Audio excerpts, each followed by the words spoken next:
is Ivan Chi, and tonight I'll be discussing video game violence and its influence on today's youth. We've all heard about Columbine, Paducah, Kentucky, and the Virginia Tech tragedies.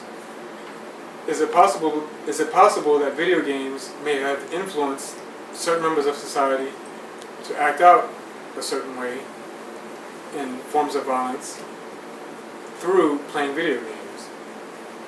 As a gamer and somebody who's played video games all my life and has also worked within the video game industry, I can see both pros and cons as to where both sides may hold some water.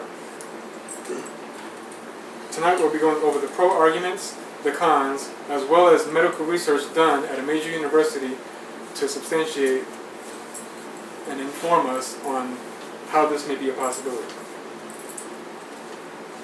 The pros involving video game violence within the video game industry are, according to Procon.org, a 2008 study entitled Grand Theft Childhood showed that 60% of children that played M-rated games acted out in forms of aggression and also assaulted other members of their age group, whereas the other 39% that did not play mature rated games did not assault other members of their age group.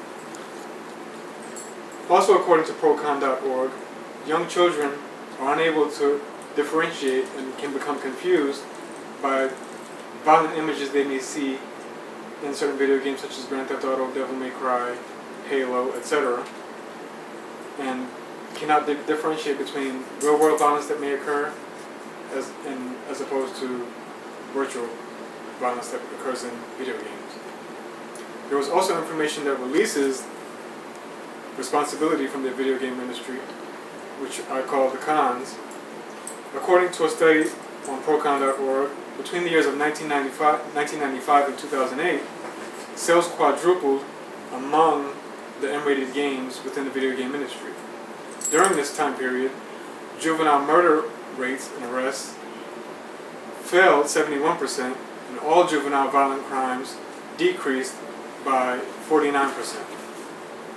Also, according to Procon.org, gamers are more equipped to understand the difference between violence in a video game as opposed to violence that occurs on Channel 5 News or within reality. There have also been other studies done within a major university, Indiana University School of Medicine, actually, that they conducted brain scans on children which showed an increase in emotional arousal of those who played M-rated games. That same study showed a decrease in certain areas of the brain that control self-control, inhibition, and attention. These are just a few of the examples of how video games may or may not have an influence on today's youth involving violence in the real world, whether or not it's being influenced by violence within the virtual world. Some have been studies based on statistics, others have been medical research based on science.